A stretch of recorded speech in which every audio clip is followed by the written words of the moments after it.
साधु और राजा की मौन परीक्षा एक ऐसी भक्ति कथा जो भीतर की शक्ति और सच्चे ध्यान का रहस्य बताती है। जय मंगलनाथ। नमस्कार मित्रों, आज की कथा है साधु और राजा की मौन परीक्षा।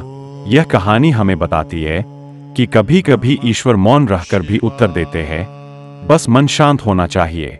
बहुत समय पहले कुशावती नाम का राज्य था। राजा वीरसेन शूरवीर था, पर मन में घमंड भर गया था। वह सोचता, मैं ही सबसे शक्तिशाली हूं, मेरे आगे कौन टिकेगा।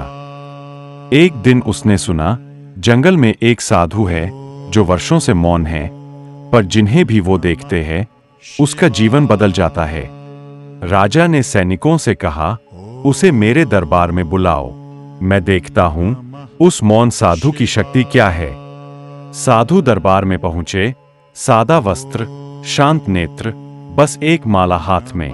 राजा ने गर्व से कहा, हे साधु, तुम कहते हो मौन रहकर ज्ञान मिलता है। अगर बिना बोले सब समझा जा सकता है, तो मुझे बताओ मैं सबसे महान क्यों हूं। साधु ने कुछ नहीं कहा, बस मुस्कुराकर मिट्टी पर उंगली से एक वृत्त बनाया और उसमें बिंदु रखा। राजा बोला, यह क्या है? साधु ने संकेत किया, यह संसार है और बिंदु तू नहीं, भगवान है। राजा तिलमिला उठा, मतलब मैं कुछ नहीं। साधु ने फिर एक वृत्त बनाया, इस बार बिंदु बीच से हटाकर बाहर रख दिया। राजा के चेहरे पर भ्रम था। सैनिक बोले, महाराज, इसका अर्थ है जब अहंकार बढ़ता है तो मन का केंद्र ईश्वर से हट जाता है। राजा चुप हो गया। वह समझ गया कि साधु के मौन में शब्दों से गहरी शिक्षा है।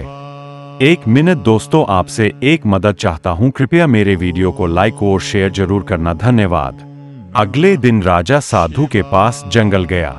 वहां वह देखता है सैकड़ों लोग बिना बोले ध्यान में बैठे हैं। सिर्फ हवा की सरसराहट, पक्षियों की आवाज और गहरी शांति। राजा भी मौन होकर बैठ गया। उसके भीतर के विचार शांत हुए। मन ने पहली बार खुद को देखा। उसे लगा, मेरी असली शक्ति मेरी तलवार नहीं, मेरा धैर्य है।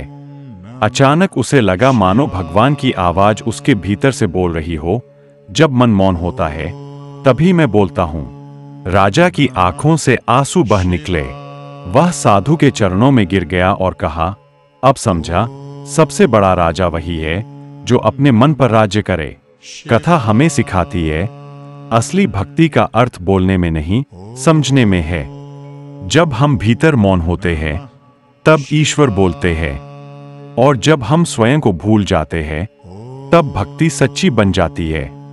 मौन साधु ने कुछ नहीं कहा, पर राजा का जीवन बदल दिया। यही सच्चे गुरु की पहचान है।